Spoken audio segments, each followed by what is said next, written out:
What is it you want, Barry? What do you want? You want the moon? Just say the word and I'll throw a lasso around it and pull it down. Ladies and gentlemen, boys and girls, dying times here. Come with me if you want to live. That's it, man. Game over, man. Game over. The Force will be with you, always. Ladies and gentlemen, welcome back to 20th Century Geek. I'm your regular host, Scott Weatherly, and we are back in the Barbarian Age, and I'm back with Matt. We're going to be talking about some more Conan. Matt, how are you doing? You okay? I'm good. Thank you. Yes, sir. Yes, sir. Good. Yeah, the second of our Conan stories. We picked it. Well, you picked this one. You've picked The God in the Bowl. The titles of these, I've got to say, The Elephant in the Tower, God in the Bowl. Tower of the Elephant. They're kind of sort of a lot. I've gone through a lot of these. The titling wasn't Howard's strong point. They're very sort of like, this is what it is. Preposition heavy. Yeah, very much so. This is an interesting story. It's an early written Conan that was rejected by Weird Tales, and was left by Howard with notes on of how to he wanted to fix it. And it was found after his death by LeCamp, but the guy's first name. Elsprog de Camp. That's it. Thank you. And he or Sprague, I guess. I guess it's Sprague. I think since the last name is de Camp, that's it. I think of it as a French word, so Sprague instead of Sprague. So but, he took it, used the notes, did an edit and stuff, and then released it in 1951. And he was accused of heavily editing it because he'd already written some Conan stories. And the people were very much like, this is much more in your style than it is in Howard's style. Oh. And he was like, well, no, I just follow these notes and, I've lent into Howard's style. So there's a bit of controversy around this story. So how true is it that it's a Howard story? But I think you can definitely feel the essence of it. I also feel it feels like an early story, that it's not as smooth and as some of the later ones I've now read. What were your thoughts? Well, I didn't know any of that. And I just felt like it was it had I guess it felt like it was obviously a detective story. It felt like, since we talked about the Tower of the Elephant, which is supposed to be more like Conan is a thief. He's still a thief here, but it's a different type of story where, yes, the other had sort of a human, even though, the elephant god isn't, or alien isn't really human. It has a human quality to it. A humanity to it. Yes, a humanity to it. Yeah. And this one was more, Inspector Morse meets Conan or something, Yeah. Which I would pay to see that.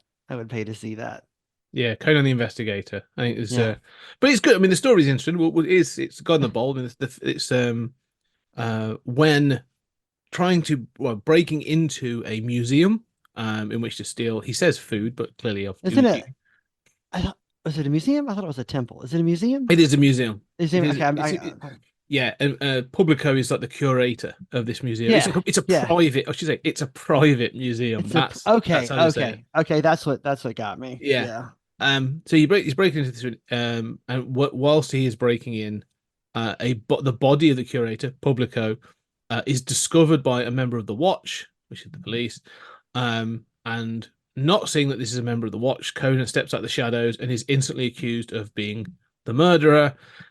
When the Watch is called, Conan stays, and there is an interrogation and a bit of an investigation, including basically a sort of a brute part of the police who want to just assume he's the murderer and arrest him. Good luck. Yeah, exactly. Good luck with that. Yeah.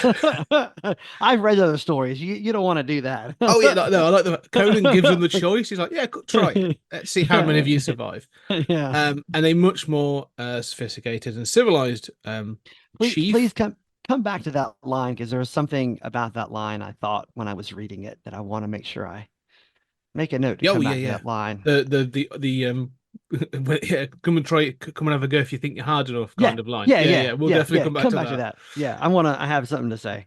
Definitely. But at the head of this is the chief of like a chief of police who's like a proper investigator, and he assesses the scene and the situation, and quite quickly comes to the conclusion that Conan is not the murderer, but wants to know who is. And so they do an investigation, and they come across a slave who was owned by Publico, and gives this tale of basically how they arranged to steal an artifact that was on its way to some of the priests. And this artifact was a large bowl or a big sarcophagus made of unusual materials. And when they find it, the lid is gone from the sarcophagus, and something was inside it. And And they find it's out it was the god. Well, they claim it could be the god Set, but it's only a yeah. massive snake.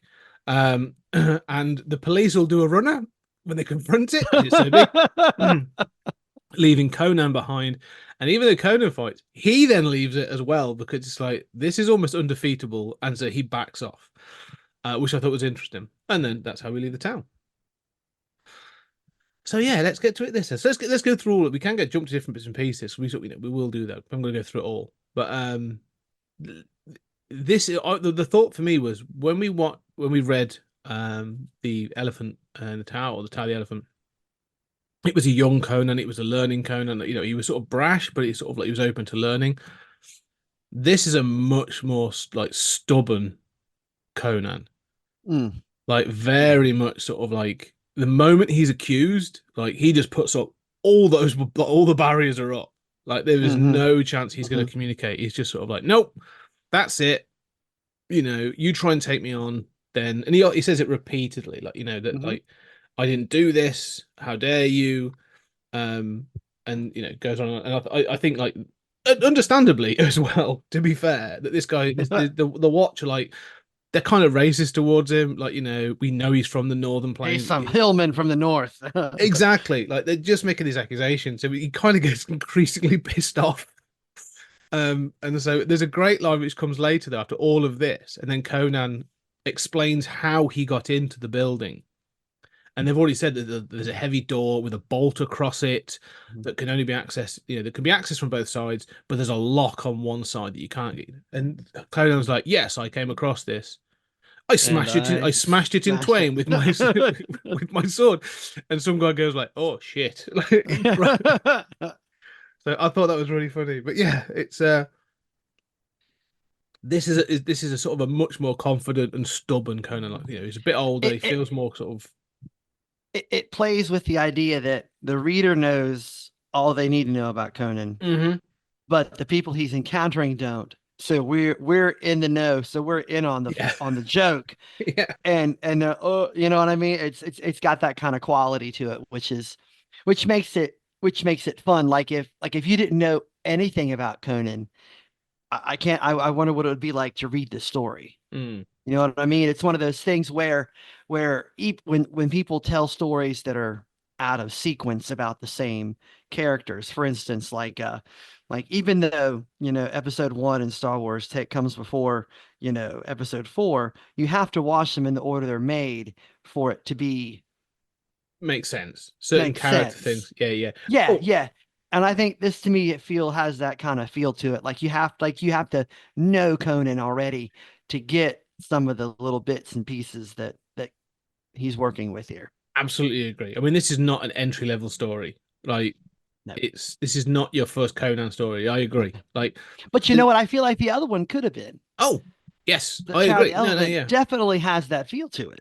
Yeah, that gives you much more about like who he is and that stuff. This is kind of, as you say, like there's a lot of implied threat and things that because you and I know Conan, you're like, oh no, I know exactly what he means. I know what could happen.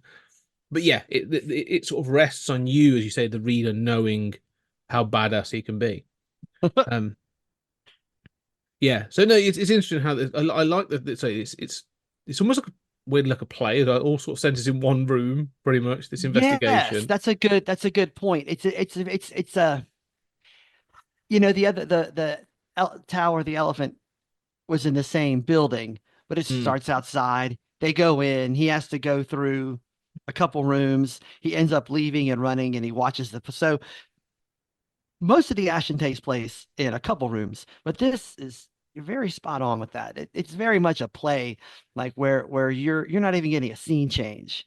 Mm. Everything is happening in the room except for when they step through the curtains.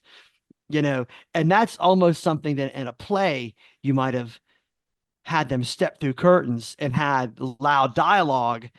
And then have them running back and all that sort of stuff. Yes, Yeah. yeah. I mean, you could have done that. Right? Okay, so here it is. We're gonna do a one act play. Yeah. Conan and the God in the Wall, one act Yeah. play. You could do it. I like it I actually. can Yeah, that'd I be can see it. I can see it right in my head right now. I did enough plays in high school. I can see it. a big I can see it animatronics. happening. I said a big animatronic snake head coming through the curtains towards the end. The ace, actually. I'm fully on board with this now. Um, yeah, and as you say, so let's get to the line that you said because I'm trying to find it in here, but there is this sort of moment of there are several moments when basically sort of the sergeant, the sort of like not quite head of the watch, but the brutish sort of member The of the brute, watch. yeah, yeah, Um, he sort of there's several occasions he's like, don't give me your sword, or like, he threatens to like take him down or do whatever. yeah, Each time Conan's like, try it, the first four men are going to be disemboweled. Like, yeah, you're yeah. done. And each time they're like, okay, all right, well, we'll back down. What were your thoughts on that then? You wanted to come to that, so I'm happy to sort of go Yeah. to there straight Well, pretty well, quick. when I read that, it struck me like this. I reread it again, this morning before we talked, so it would be fresher in my mind. And this time when I read it, I had the experience of our conversation last time. Yeah, And I was thinking going in, how much different will it be reading it, or what will come to me, with that conversation, in mind. And I thought about, this time, what is Conan's world like yeah. that it is preferable to stand up against these policemen, all of them, and just kill as many as you can, maybe before you're killed? Why is that preferable to, you know, Giving in a little. surrender, giving Yeah, in a little? Yeah, I mean, because he doesn't give an inch. no. He's like, nope, nope, you're not getting my sword. You're getting nothing. I've, I'm not admitting anything. Nothing. no. I'll tell you what happened, and that's it. You don't believe me? You can taste the truth of my steel. How about that? Well, That's I've just found the line I think you were referring okay. to because it does give an interesting sort of glimpse into that world, as you say.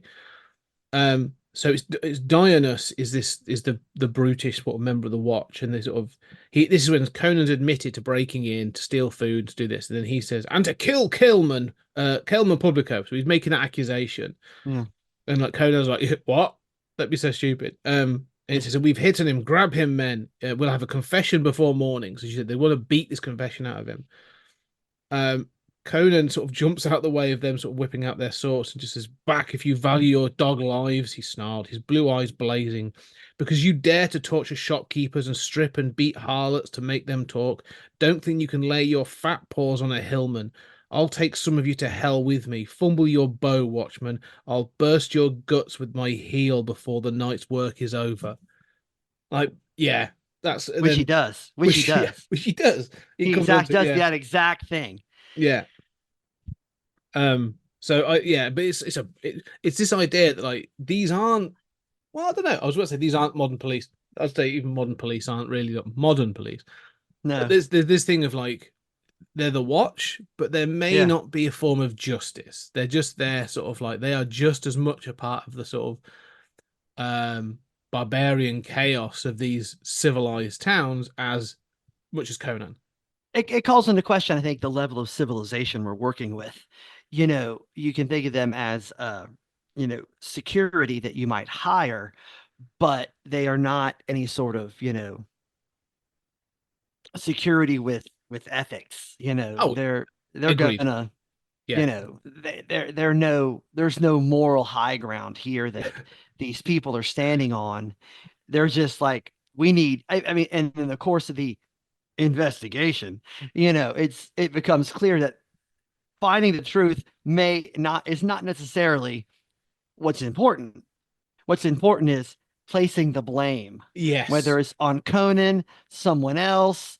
as long as even the other things that transpire by the end of the story, it's like, we'll cover that up. That's fine. Just tell us the truth so we can get on with, do we have to fight this guy and make him the killer, or do we have to say that there's some other killer and find him? They're just worried about resolving things. They're not really worried about the truth.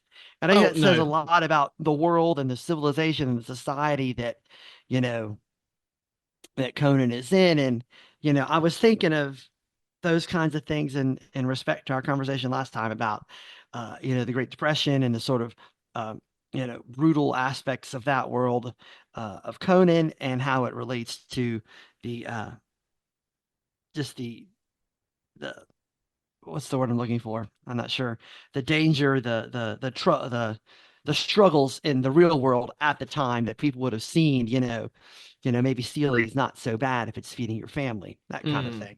That it's so difficult and this daily life is such a struggle. And you get that same sort of thing here. But here you also see how the civilization itself, there doesn't seem to be a legitimate ruling body at work here. It's just these guys with that are hired to find the culprit, not find the truth. No, exactly. Yeah, this isn't Oscar Simon police. Again, I think you can make that accusation, but no, you're right. This isn't like you could be in the wrong place at the wrong time and you will easily hang for a crime you had nothing to do with because they're like, that's an easy accusation, right? One solved, move on. Yeah.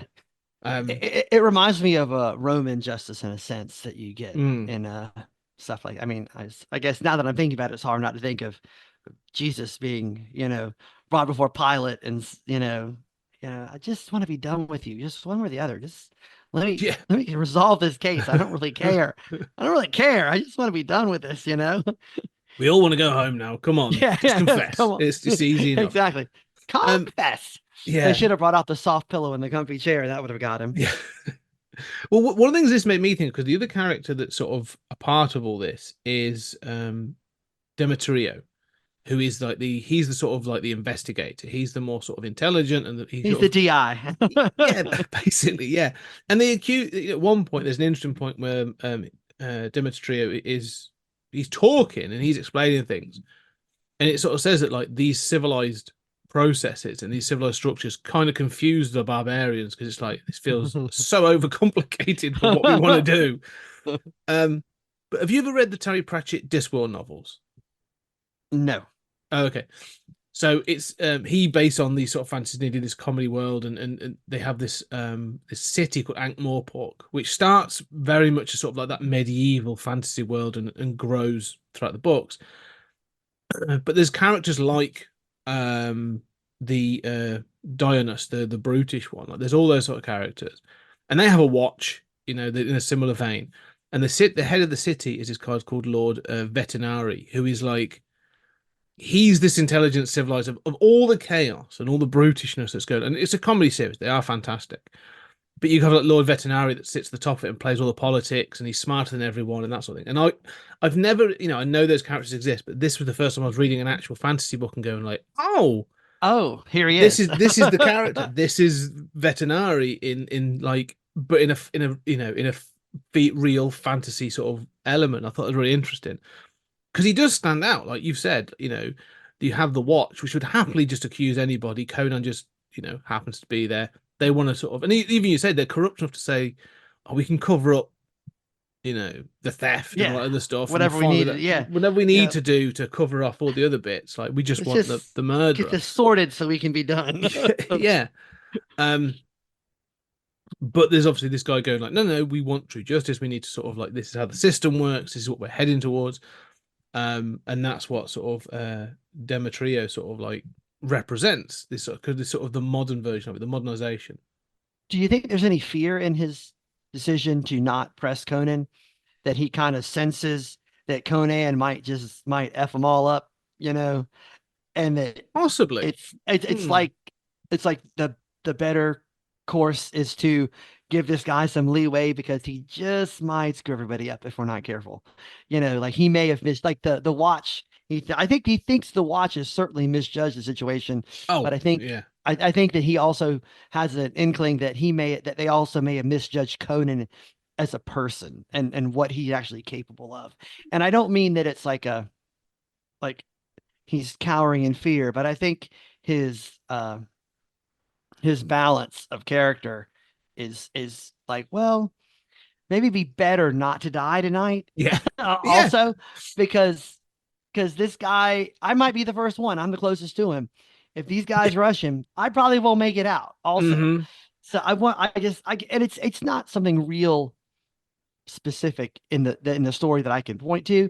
It's just a feeling I get in reading his dialogue and I how he comes to his decision making. And you know what I mean? It's a yeah. subtle thing, and No, I no, was no. getting that.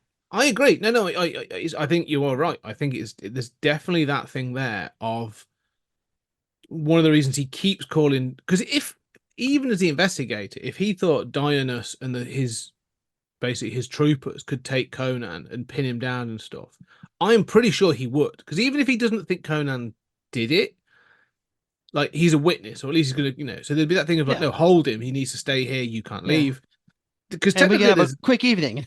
yeah, exactly. Like there's not really a great deal stopping Conan from walking out. Like every time he goes for his sword, they're all like, "Oh no, back off."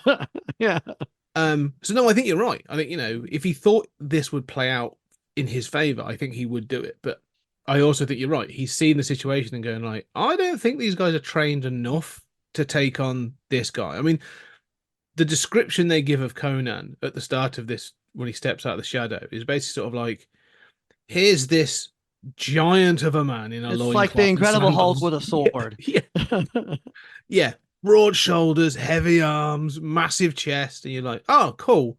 Yeah, you're right. The Hulk in a loincloth and sandals with a sword, and so it's there is definitely that sort of reading of like, oh, I know of these northern hillmen, like they are, because he says to him, he doesn't call him that sort of bit of hyper. He says, "Are you a Hyperborean. Hyperborean? Yeah, you are Yeah, Hyperborean." And Yeah, yeah, he says, "I'm a Sumerian," and he sort yeah. of it clicks. He's They're like, born with "Oh, a okay, sword. They're born with a sword, aren't they? yeah."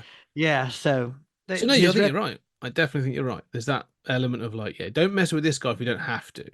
Yeah, yeah, Um, but that doesn't mean he's not.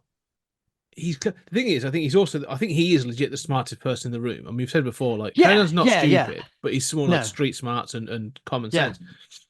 But Dimitri literally works through the scene and starts asking the right questions because Mm, mm. this Publico has been strangled. Yeah. Because he may even fixes the time of death by touching the body and all that. So Yes, yeah, exactly. He's like, one of the favorites is like he even says like, he's been strangled. Why? yeah, yeah, Why? Like, we've literally like, why would this guy with this sword yeah, waste his time strangling someone if he could just lop his head off? Like, yeah. this makes And no also, sense. why would he use a cord this big? Yeah, Because exactly. the size of the strangulation device is Yes. clear. The marks, it's like, why would they, what's going on? He gets to the nature of the murder and that there's more to it than just, here's a guy standing in a room with a sword. No Mm. blood on it either. So I mean it's like Yeah, no, but and he also so, and he's got his rings on. He said, well, why didn't he take his yeah, rings and all this other yeah. stuff? So he's literally like, yeah, he's assessing the scene like a proper investigator. Um, and so yeah, I like that it works through that. It feels very, I said I read this and then I listened to an audiobook version of it, and they were really leaning into like the detective fiction, as if they were reading like Dashiell Hammett or one of those sort of Raymond Chandler kind of like Yeah. hard boiled detectives, and it kind of worked for some of the first bit, but the moment that it starts to like lean into the fantasy element, I was like, oh, this doesn't quite knit the way that you've approached this. I was appreciative of the fact that it felt like it was the blending of two different genres because there's no reason why you can't have a murder mystery in a fantasy setting. I mean, uh, even if death is more prevalent and violent death is more prevalent in a fantasy setting in a world like this, the fact that there could still be murder as opposed to simply misadventure or whatever have you. Yeah. I appreciated the blending of styles, especially, you know, I mean, it adds some variety to the type of stories in the Conan, Oh, in the yeah. body of, stories. It's a little bit different. It's not the same kind of thing. It's not, you know.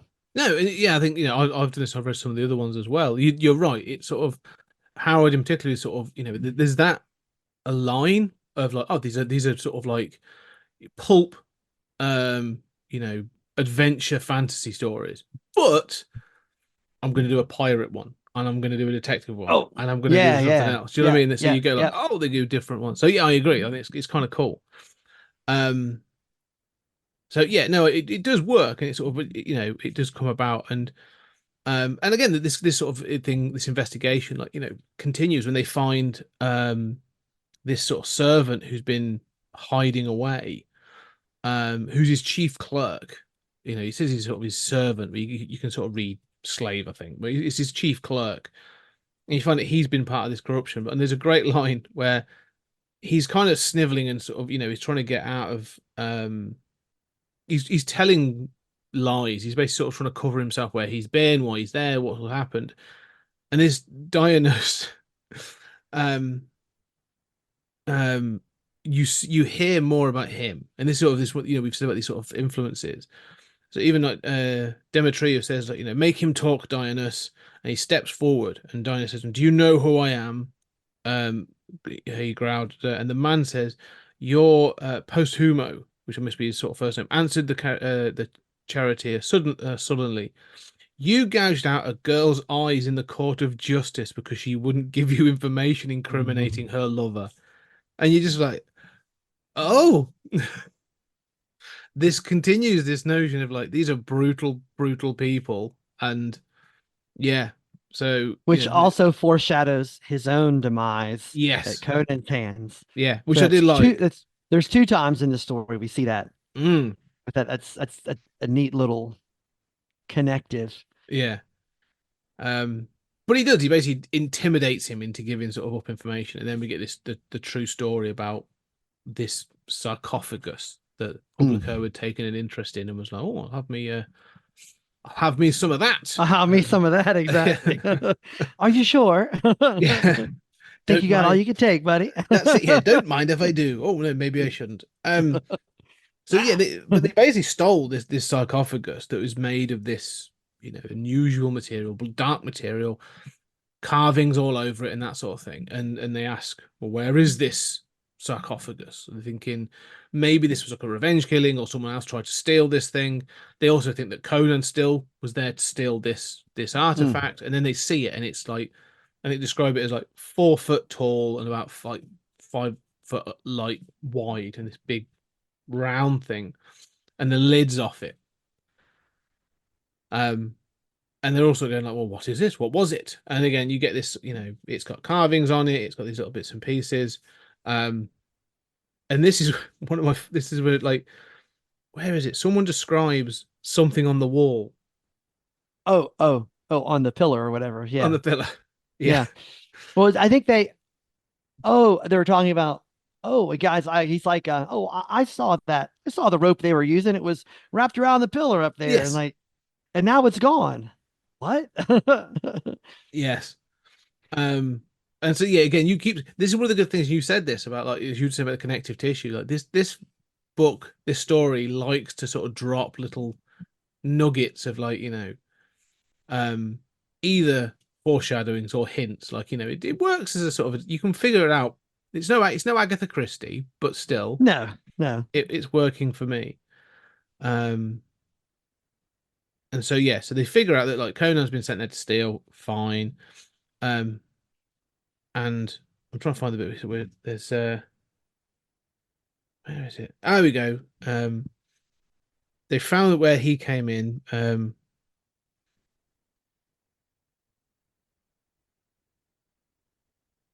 Basically, trying to explain it. Here we go.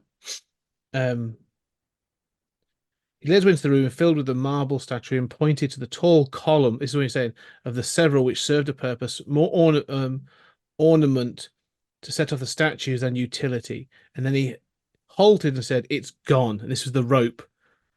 It was never there, snorted Dionysus. By Mitra, it was. So they're already sort of like coiled about the pillar, just above those carven leaves. It shows so shadowy up there near the ceiling. I couldn't tell much about it, but it was there. So you already get this idea of like, oh, like where there's something in here, and it's watching them, and it knows them. So yeah, it's interesting that this starts sort of like to come together. And they go off and search, blah blah blah. And then that's where I want to get to the fight. Basically, should we get to the fight because the fight's the good bit? Let's get to the fight. Let's get to the fight. So, after all this, basically they do rush Conan. Diana sort of says, "Enough of this." And the fight, and as you said, do you want to describe the fight? Because I think it's whilst I sort of find there's a line that's really cool. There you go. What are your thoughts of the fight then? This because I've had this twice now, where like it's like quiet, and then they'll have like a burst of Conan violence to end the story. It feels like that's what you're waiting for. I mean, you know, it's a Conan story, and it's all this talking heads at this point, which is fine because it's a mystery and you're reading it. It's interesting, but you're constantly waiting. Are we going to get some fighting? Are we going to get some fighting? We've got to get some fighting. And they rush him, and he kicks the guy with the crossbow or whatever in the stomach, and he falls down, you know, vomiting. He's wiped out. The big guy, it says he almost accidentally grabs him. I think he taps in the right, and he grabs him, and then Conan reaches back and gouges his eye out, and that puts him down. And he swinging the sword, he chops somebody's head off. Yeah, sure he chops somebody's head off. Yeah, he does. Yeah, you know, it's just a quick flurry of, you know, Conan's so fast and so strong and so skilled. These guys don't have a chance because they're not skilled. They're not working together. There's no plan. It's just, you know, 4 or 5 against 1 normally would work, you know, especially when Conan only has a melee weapon. He doesn't have anything to get him from a distance. And, you know, it's over pretty quickly, but it's a fun. Yeah, I'm sure I've got the line that's been built up because you're waiting for it. You know, there's going to be something. You know, they're not just like, okay, well, we'll see you later, bye, and then I'll leave. You know, that's not going to happen. That's not going to happen. This is the bit I liked because it's sort of so they kind of reached with Conan. Conan looked at the young noble expectantly, but Astrius, who's one of the characters, shrugged his shoulders, a slender shoulder, and covered a yawn with a delicate white hand. I know him not. This is the person who's supposed to have hired him. By the way, yeah. They picked him up lingering outside the outside. So Conan's pissed because he's been thrown under the bus. He is mad to say I hired him. Let him take his just deserts. He has a strong back, and the toil in the mines will be well for him. So he's been thrown under the bus. He hasn't been paid, didn't do the job, and he's been accused. So Conan's pissed. It's this bit. Conan's eyes blazed, and he stared as if stung. The guards tense, gripping their bills, then relaxed as he dropped his head suddenly, as if in sullen resignation, and not even Demetrio could tell that he was watching them from under his heavy black brows with eyes that were slits of blue bale fire.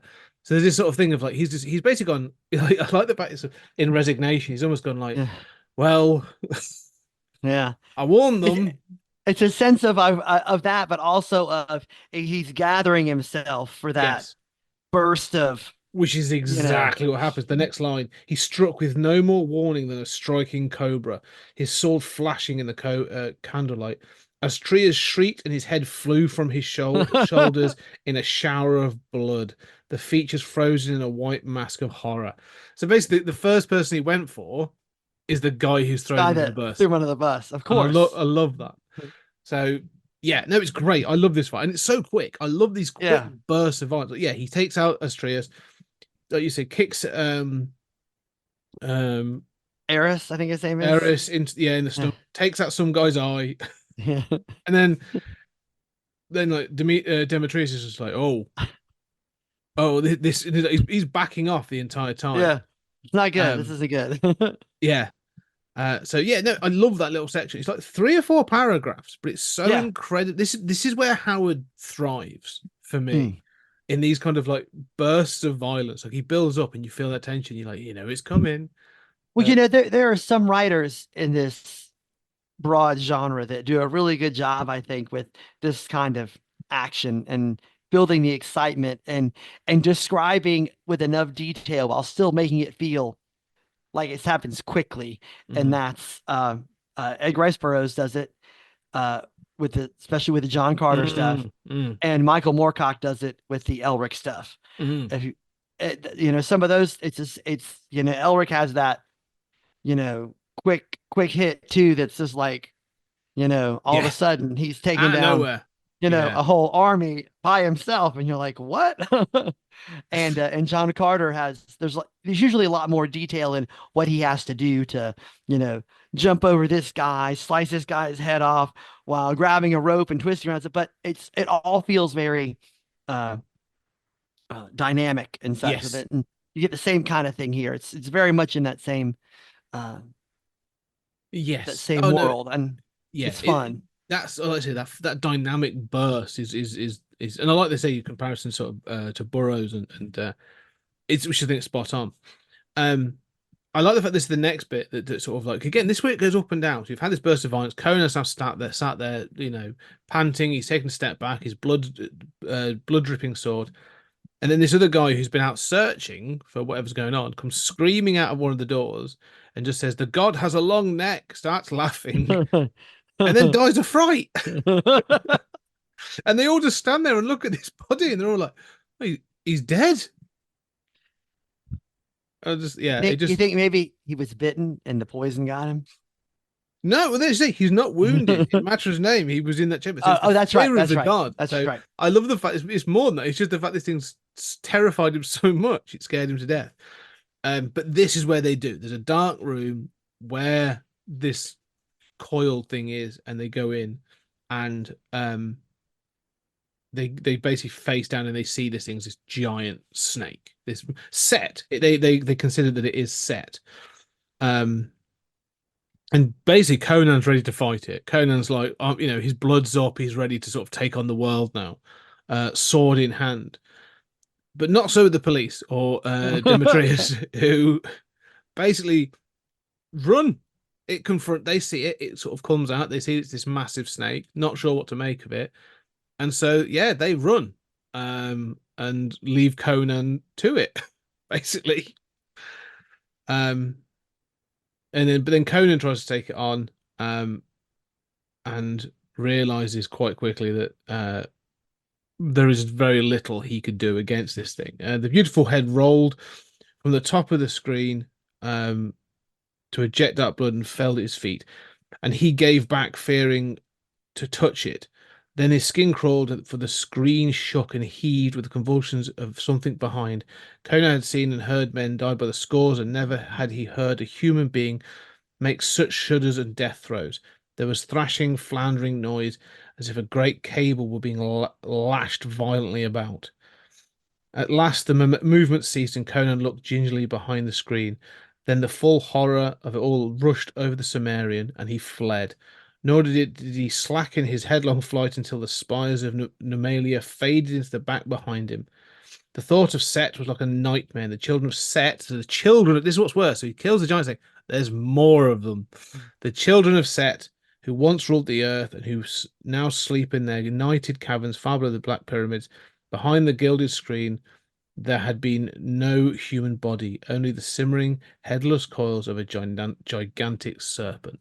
So this thing's huge and still sort of like, there's more going on. So yeah, I love this where it's like, fuck this. I've had enough. Yeah.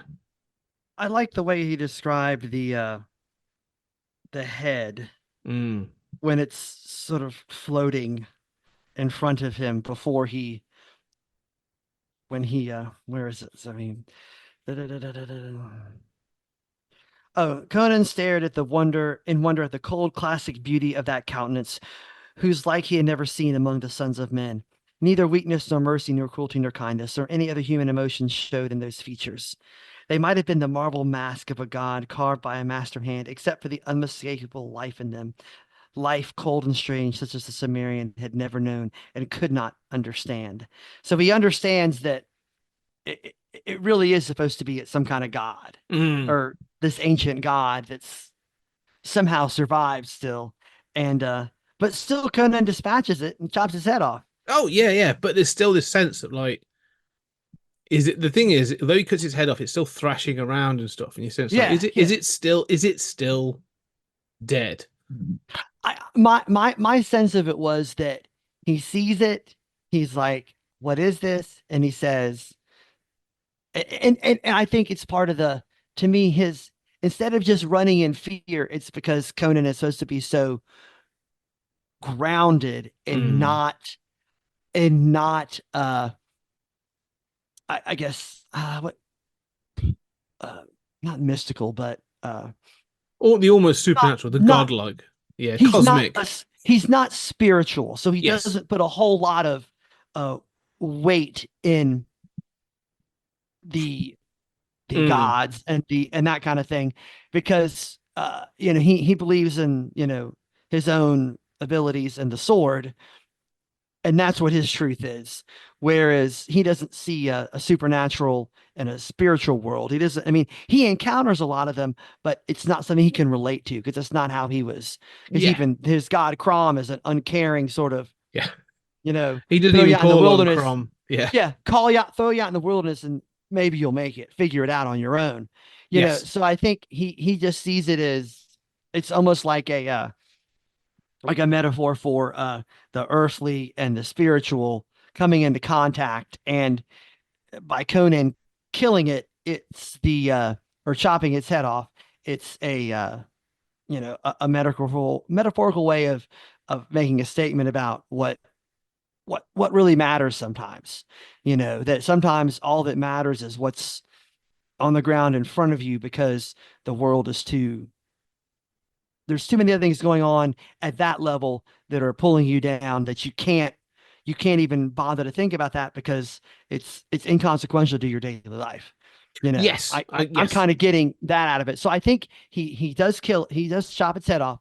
He kills it, but then the magnitude of what he's done, I think, kind of freaks him out, because it's not just like a regular person. When you kill them, they drop dead and they're done. The snake keeps thrashing and stuff, and we've all seen snakes that do that when you're trying to kill them or whatever. Yeah, they're being killed and they keep, and so something that big would make a huge mess. And I think the enormity of the fact that, you know, this god had these followers and they're out there in the world somewhere. Yeah, you know, and you know, to me, I don't know if, when I read this the first time months ago when we first started talking about doing this show, I had a connection in my head to the whole snake cult in the movie. Even if Thulsa, I felt like we know they've merged the two together, kind of thing. Exactly. They've taken the idea of Thulsa Doom from the early story, the Cull story, and then merged it with this story and the idea of a snake cult. And to me, that's what I was thinking about the first time I read this. I didn't think about it as much the second time or the third. This is the third time I've read it since we talked about the covering this. And so today when I read it, it didn't really strike me whatsoever, but I think that's kind of what was happening with the movie. But I think it also kind of, it's something that's suggested here by the legions of the followers of Set from in the rest of the world, you know, or the ancient followers of Set, maybe even. And so maybe there's a suggestion that there's some sort of, you know, divine retribution yet to come his way. Well, it sort of suggests that this isn't the only snake thing, because it says they live beneath the black pyramids of wherever. So he's like, you know, I think you're right. I think, you know, they have this. The fear for him is, what have I done, and what's the retribution going to be? Because you say that this thing, this sarcophagus that has been opened and released this creature, this Set, was off to a bunch of priests. So they were there to receive it. So yeah, you said the Mm. children have set these priests, but he also says like there's more of them. So he's sort of like, okay, I may have incurred some. I don't want to be associated with this because I've incurred Mm. some sort of Wrath. wrath. Yeah, like yeah, the wrath of some sort of god. So he's like, yeah, okay, well, I've got to, yeah, run. But like you say, not so much out of fear, but some more a case of like, okay, that's more than I can be dealing with right now. Right, Um, right. but yeah, no, it's a cool ending. Again, I just um, there is a kind of this thing of the other one we've read. There's been this kind of like burst of violence, supernatural thing. Like it's kind of they are short stories, and that's the sort of the the way they are set up. I think I'm going to work up to like some of the there's a longer he did like I think like one sort of novel length short novella or long novella kind of short length. I want to get to that because I want to know more. I mean, Red Nails is probably one of my favorites, and that's got a lot more stuff in it. It has like more sort of like set pieces along the way, Uh-huh. and so yeah, no, but I do like this idea that, like you say, that, and this is what we were saying before. Like Conan is not he's the high adventurer, but like he's not, um, you know, he's not. It's not like Lord of the Rings. Like he's not palling around with wizards Right, and right. elves. He just sort of happens to come across this stuff, and he's just sort of like, oh god, I'll kill a dragon, Yeah, yeah, sure, but I don't yeah, really want to yeah. like take it on. I think it's like a philosophical difference. Mm. I think it's like I said, I think it works almost like a metaphor between, the body and the spirit, and he represents the body and the earthly world, and these other these other entities represent, the spiritual supernatural world. And and now I'm just throwing stuff at a wall right now. Maybe it's something to do with Howard's own personal struggle with spirituality. If he had one, I'd have no idea. No, I I'm think just saying that it's an interesting point. as we talk about it, that's kind of how it feels, that you could write a story like this to mean something like that, even if it's not a direct correlation, because if you think about it, what would someone in the depression, how useful would having, going to church have been, having a great high spiritual, Mm. maybe it made them feel better at times, but at the same time, they also have to, uh, you know, feed the family. They gotta. I agree, and I can imagine, There's a someone. I can imagine Conan speaking to someone coming out of a Sunday service, and they're being like, mm, well, I have, it helps my, faith feeds the yeah, soul, and Conan would be yeah, like, be damned with your soul. My belly is empty. Where is your yeah. All bread? I need to feed my belly with some meat and a flagon Yeah, of meat or whatever. yeah. I think you're right. That's He's a man of sort of he's a man of the material world, isn't he, Conan? Like yeah, he comes yeah, across these things, but he's a man of sort of like the material realm that doesn't want to understand it. I think there was this the story I did with Spider Dan had a I'm not going to find the line, but I remember the story. Had a great line where he's asked about his gods, and he basically sort of says, "Be damned with your gods, I don't really care." Um, because he's sort of like, I have Crom, but Queen of the Black Coast is what it was. It was really good. And in that, it's sort of like, Crom doesn't care about me, as you've sort of said, so to be down with your gods, there's more in this world than I just want the sun on my back, food in my belly, and the joy of the fight kind of thing. You're like, yeah, that's yeah, yeah. exactly who Conan is. That's what he is. Um, I think it's interesting that he appeals to people, even if, like I think we said last time, he's not necessarily, you know, I don't know, maybe I don't want to say he's not likable, but he certainly does things that necessarily aren't likable. He's not a hero in the strictest sense of a hero who has some sort of moral compass to do the right thing. He's a man who encounters all these things and has to do the best he can with what he's got to hmm, survive. And so it's more about survival. And I'm going to guess that it still speaks to our intrinsic nature and maybe our genetic memory of hmm, being like that and having to survive. I think even though we have houses and food and jobs and we're fine, I think it's we always have the sense of how close we could be to being at that stage of simply Not having anything. into being in the survival mode. Mm. I think we see enough of it that we can relate to it, even if it's not our own story. Mm-hmm. We see it in something like some of these Conan stories, and so Howard is maybe probably closer to it during the Depression than we are today, especially in our lives. But excuse me. Um, we can still relate to it because it's such a basic element, I guess, of being human is that I don't want to say simply man versus nature, but man versus circumstances and how you encounter that. And Conan faces it head on with the undying drive to survive. Yeah, morality is almost like, it's almost like a luxury, isn't it? Like, I've got to survive. Yeah. I'm good at fighting. I'm good at being a thief. Morality doesn't really come into it. So, I wouldn't say. I think if at some point, if morality means you die, yes, having that morality means you die, then you have to give up some of that just to survive. Yeah, and I think I wouldn't say he's immoral, but I'd say there's the potential to say that I would say Conan's amoral. Like he will do good and he will do bad, but morality is almost like an indifference to it. Like he will move on from one person to the next or one adventure to the next, and it's sort of like as he gets older, he probably considers it more. We do have King Conan, which we talked about. But as a younger person, it's a bit. I'm here for me and here for the sort of what happens the next day.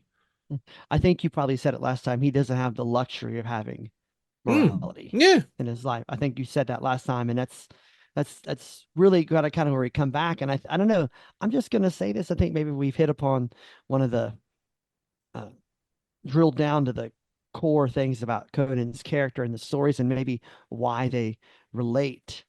Because even if we aren't someone that has no morality, every day you're sort of faced with challenges in your and decisions in your life where you have to use that morality that you do have to make the right decision.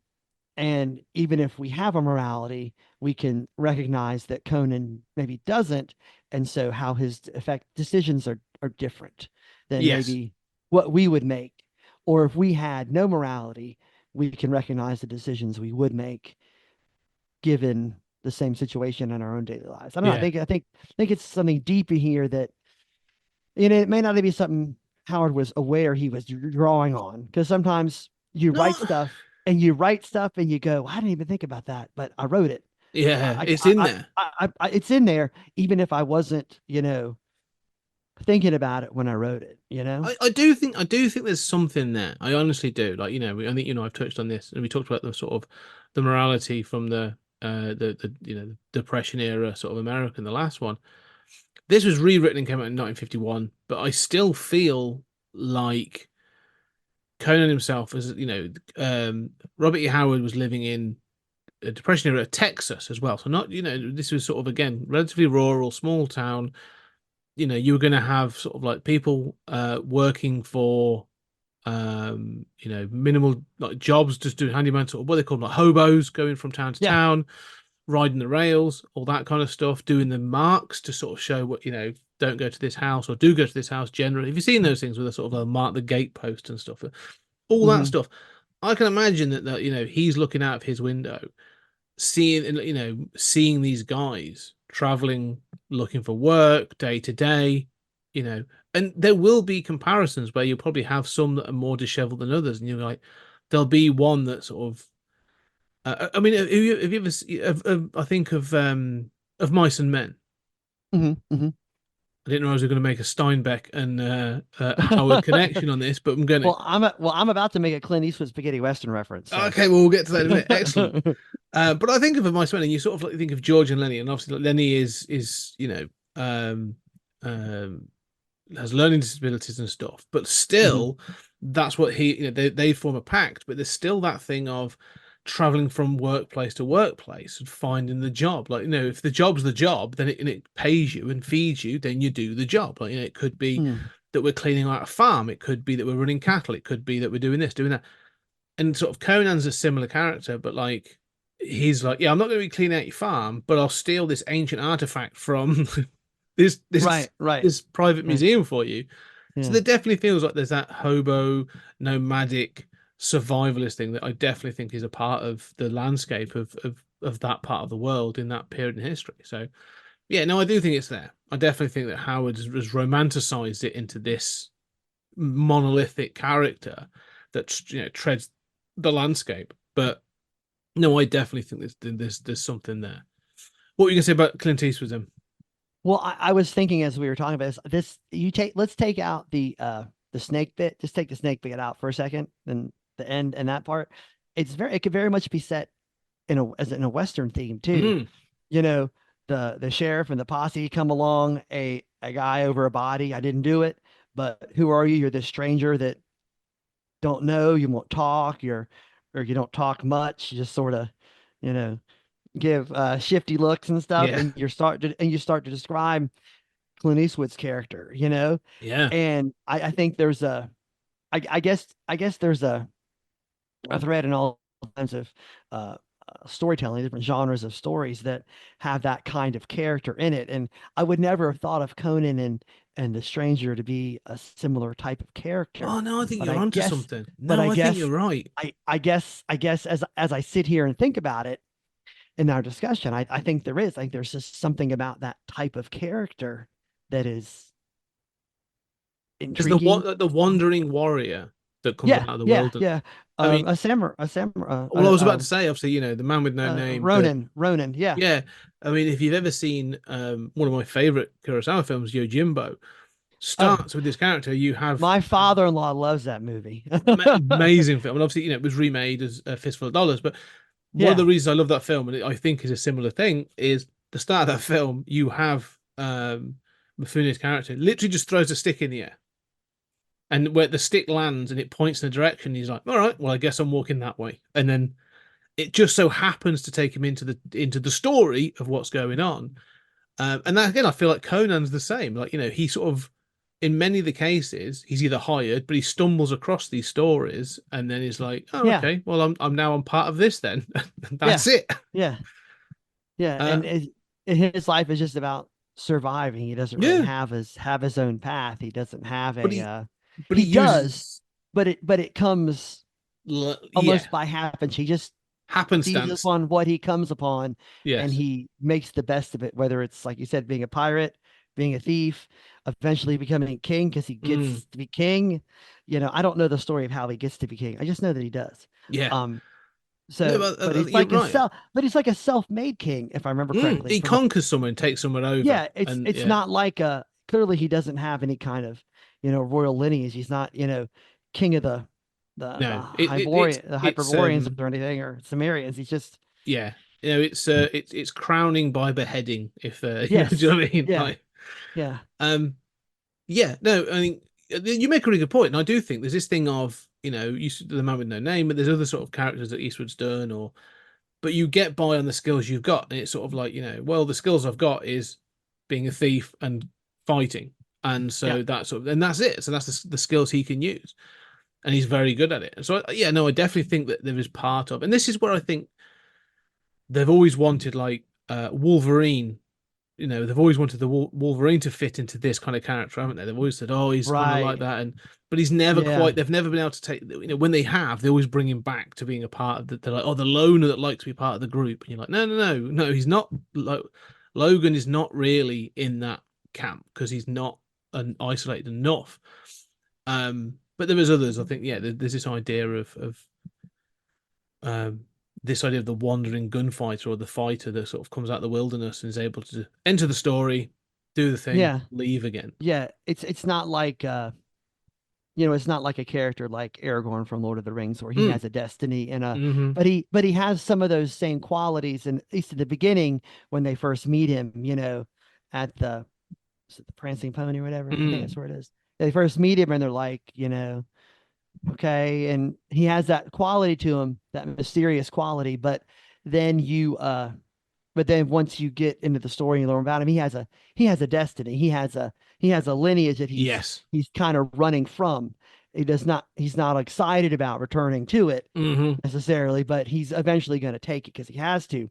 Whereas these characters are, you know, they're just, I don't know, I think they're intriguing, and you can do a lot with them because they allow you to tell stories, everybody else's story, through them as almost an observer or somebody that crosses over. I think about like a TV show from the late 50s and early 60s in the United States called Route 66. Mm. If you ever heard of it Hmm. or seen it, and those two guys, it's the same kind of thing. They don't know really what they're doing. They're just trying to see the world, right? The country right now. And they go around, they work odd jobs, and they keep falling into other people's stories.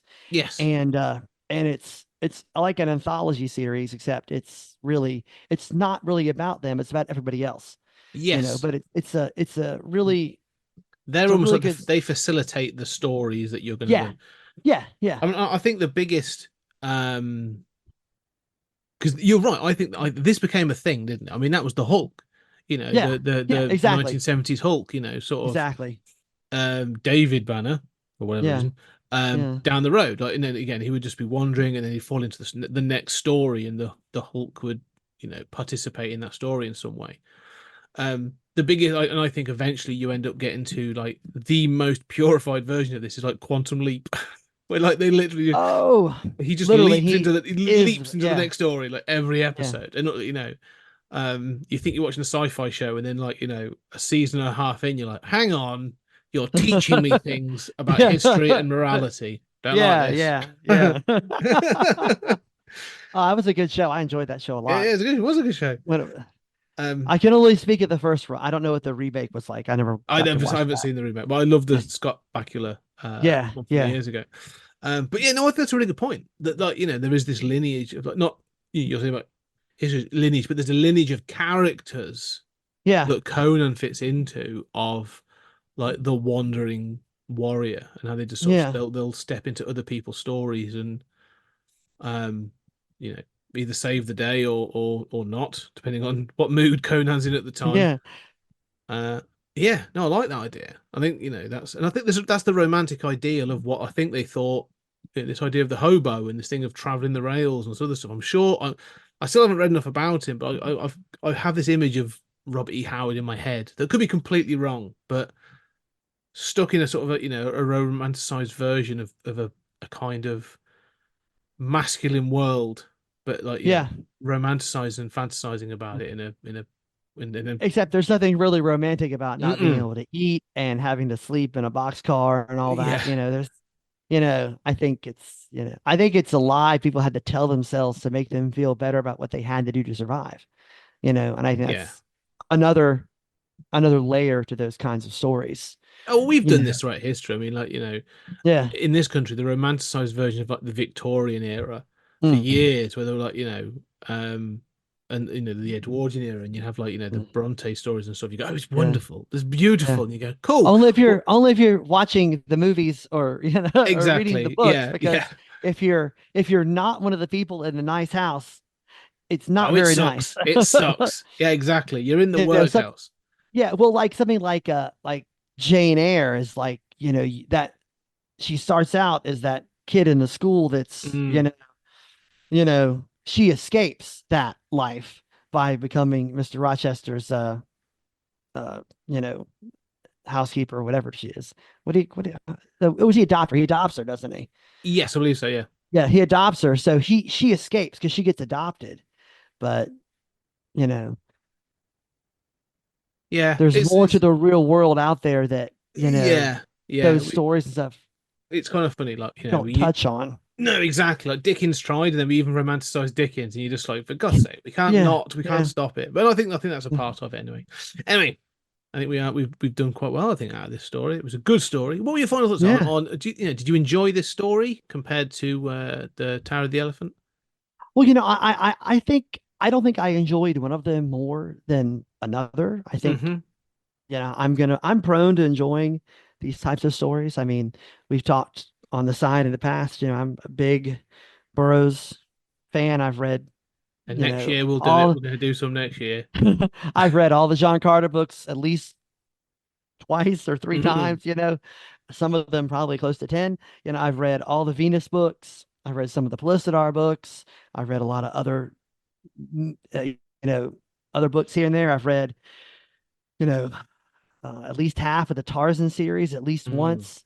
Um, I've read all the Elric books by Michael Moorcock and a lot of some of the other books of his. And I really enjoy that. And, I think about, you know, kids when these were first coming out and being a kid and myself, first reading these kinds of stories and going, do kids read these kinds of stories anymore?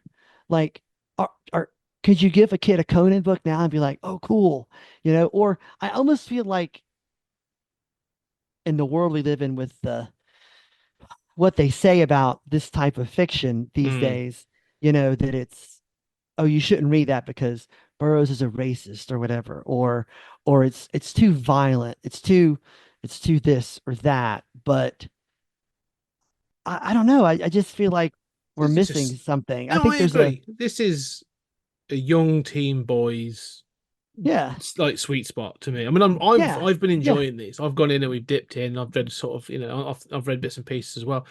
I really enjoy the Conan books. I think they're great fun. Much like with the Burroughs and yeah. especially the John Carter series, great fun. I think, and I do think they've sort of fallen not so much out of favor, but I think that the one of the problems I think, and I've been thinking about this a lot actually because I'm about to write about it, is this thing of being superseded by the things that you influence. So Right, So right. well, Conan was sort of like is the original barbarian kind of thing. Howard wrote like Yeah, this, and Cole and yeah. um, you know, the Puritan whose name what bloody hell. Solomon Kane. Solomon Kane, thank you. So he wrote all Yep. those characters, and that became, but Conan's the one that stood out. And then you go, cool. And then like you get all these sort of pastiches and sort of makings of it, like even like down to like the Hercules series and He-Man and all this other Mm. stuff. So when you sort of look at it now, you go, oh, well, this is really cliched and very pulpy, and you go, yes, because it was written in the 30s. Like that's why. Like it's almost 100 years old. Like but it's worth looking at. And I feel the same with John Carter. Like, I think this is one of the problems with this when they made the film that they didn't want to do with it because they were like, it's a film about this, and you're like, cool.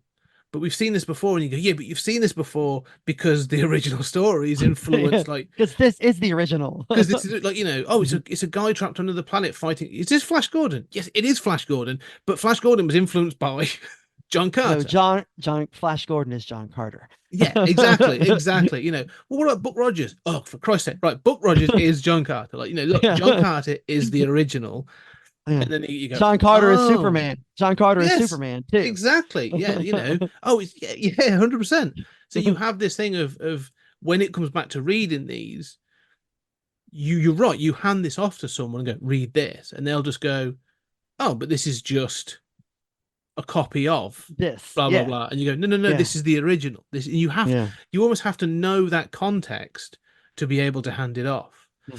um Well, I was reading, like, one of the times I was reading one of the Tarzan books, and I was like, Tarzan's like the first like badass. Like, if mm, you read like what he does physically and stuff, he's the first, because that's what, like, 1914 or something. John Carter is 1912. So yeah, one of the two around of that. them is the first badass, but Mm, Tarzan is the first like physical. He's more of a, he's gonna kill a lion with his bare hands, kind yeah. of a thing, you know, and that's pretty badass. Mm, But of all the badass stuff we've seen in later years, people forget that this is the first. This is it. This is the guy. He did his first. You think that's badass. This is really the first one here. yeah, And I had that same thought, and it's a shame because I think it's a shame. Like 50, not 50, 80 years ago, 70, 80 years ago, people knew Tarzan, they knew John Carter, they knew these characters. You know, they knew yeah. these are I mean, typical stories for boys, yeah. adventure stories for boys. Well, But we've lost a lot, I think, in this period, just because I do think, like, Conan has stuck around because of he's a very iconic character, and the comics and there's been later novels. There was the movies that have always kept him in at least on the periphery of pop culture. Right, he's not. I wouldn't say at the moment like he's not mainstream, but he's around. Right, Conan has survived, and there's a reason for that. But I think there are others, and because exactly as you just you guys say, I think like John Carter. I love that film. I adore that film, and I think it was a Me too. massive miss that it didn't make get the attention it deserved. But one of the things I find interesting is what I was doing the pulp thing a little while ago, and I'm a big fan of like the Shadow. I like the Shadow books, all right. And then you go, yeah, but the Shadow, is a precursor to Batman, right? Right. But I'm like, yeah, but but when it he's was still being different.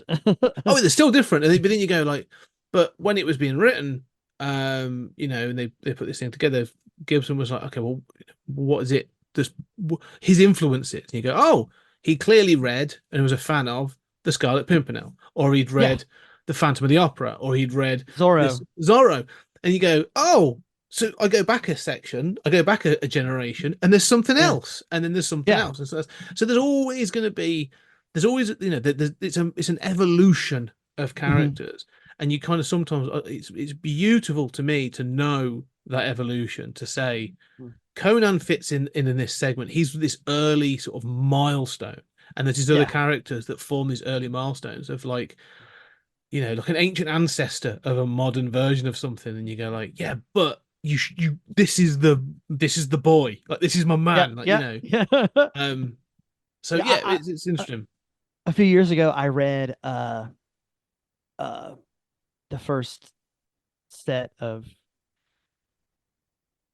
a volume of early Zero stories, including the first one, and that was really fun and interesting because it's like, well, what are they originally, what do they like, and you know what, they're fun. It's a little bit Western, it's a little bit Batman, it's a little bit, it's good stuff, it's fun, it's enjoyable.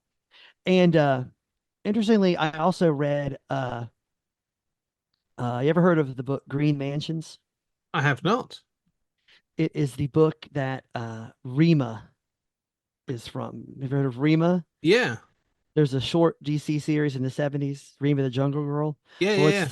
It's that ended up being really good too. Like and it's kind of like, she was like the sexy Tarzan equivalent that they sort of. Yeah, except in the book she's not really sexy, and she's it's like a Tarzan type, except she's supposed to be like a holdover from a genetically diverse, human from long ago, that kind of thing. An Amazon kind of thing. Yes, and well, that's where it takes place. Okay, there you go. In South America, exactly.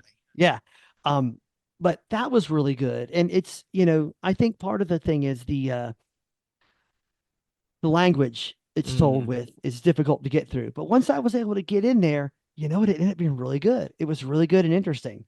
And of course, I just read the whole Rima comic run. I'd finally collected all of them over the years and was like, well, this is from books. I need to read the book, Yeah. Because I'm the kind of person that wants to know that original thing. Where it's come from. I understand. I want to, I don't want to just know, oh, well, that was cool. No, I want to know where it came from. Yes. What was the source? This is based on this. This is based on this, even, with bands. Oh, well, those three guys used to be in these other bands. Yeah. Well, I better check that out to see what this supergroup came from, how they fit together. Yeah. But I don't know. I think maybe it's a history thing. Maybe it's people just not having interest in history or how things go back and how they connect together. I do think that's part of it. I really do. Yeah. Yeah. I do think there's an element of like, well, I've got this new fresh one. Why do I need the old one? Kind of thing. I do think that's part of it. The other thing I think you made a good point of is breaking through the language barrier of some of them is a bit of a task. Not going to lie. Yeah. And I think, but once you sort of get the rhythm of it, once you know what they are, and I find this with the Shadow books, the pulp novels. I mean, they are very pulpy, especially some of the later ones. The once it sort of gets going, and they're kind of hard to read at times. They're very hard boiled. They're very sort of like they're designed to be sort of episodic things. But once you get into the rhythm of them, once you know how it works, like they're really good fun. And the same with like the Doc Savage books. It's the same thing. It's that thing of like there's a rhythm to them. You have to sort of get used to. And I feel the same way with the Conan stories. I'm like, oh, there's a rhythm to this. I know how Howard writes. I know how he's once you thinking. crack it, it's okay. Exactly. Yeah. And you just got to kind of have your mind right so that you can do it. But yes. Yeah. you know, but no, that's a good point. And I do think I'd like to see that. Maybe I'll do that. I'm just going to hand off to a 13-year-old boy. Like, read Conan. Tell me what you think. Be quite interesting. Right. Anyway. Yeah, so now we're going to bring it to an end. We just sort of, I think we've got quite a lot out of the Conan book, and I like this sort of exploration. And this is why I'm actually looking forward to. And we are going to do it. We're going to approach some of the boroughs next year. We'll do it in 2025. I think you're right, because I want to sort of see now how another author of the time, and I've been thinking about John Carter of Mars and Princess of Mars quite a bit lately. So I would like to jump into that. So you're on. There you go. You're booked for next year. We'll do that. But yeah, anyway, we might even do more some Conan. We'll see. I'll see how I feel about it. See how the others go on. sure. But yeah, but for now though, Matt, where can people find you and what are you doing? Let the people know. Well, I have the Earth 2 and the Bronze Age podcast and the Classic Comics podcast. I'm not sure when those will come out, but through November, December, and the first one of January, Classic Comics is going to have Legion of Superheroes episodes. Classic Comics or Earth 2 and the Bronze Age is wrapping up the All-Star Comics run for the Justice Society, and then we'll be going into the Adventure Comics run that finished up the 70s series. I've also got a special Power Girl episode planned with a guest. I've got one essay to the editor for a Batman book with the Silver St. Cloud. I've got the Spider-Man essay about J. Jonah Jameson that I believe has been accepted. We're just waiting to hear more back because they're trying to get 2 volumes together instead of just one. I'm on DC Comics News with reviews weekly, creating friends and enemies as quickly as possible with my hot takes. And Twitter at MattB_Lloyd. I think that's it. And then that's really the only place I try to do any social media and try to limit as much as I can just because it's not really good for my head. But No, yeah, you got to have a little bit of presence somewhere. I hear you. I hear that very well. No, it's good. It's great. Yeah, look for some Batman essays. I'm all about that. So, did you do an essay on Silver St. Clair? Awesome. Yeah, Silver St. Cloud. Yeah. Silver St. Clair, nice. That's one of my. That's probably my favorite Batman run of all time. Is that Englehart, Rogers, Austin run from the 70s, and she's the other main character besides Batman. So there's a lot of interesting stuff in there, and I get to bring in the revisit series from the 2006 or whatever about Dark Knight Detective that they all got back together for, which was enjoyable, and it thematically follows up everything pretty neatly. So I talk about both of those in the essay, and it's all about what his relationship with Silver reveals about Bruce.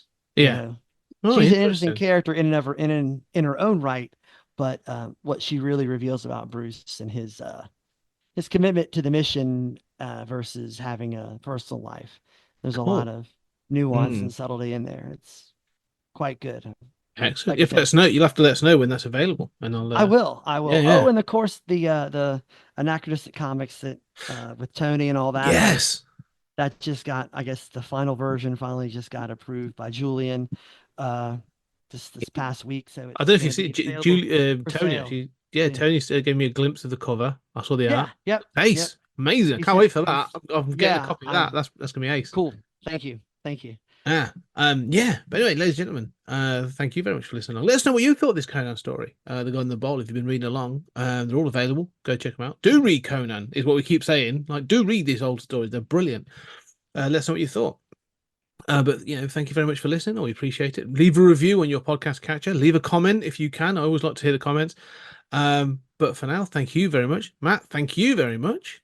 Thank you for having me on. I enjoy the heck out of it. It's going great. And ladies and gentlemen, we shall see you on the next episode.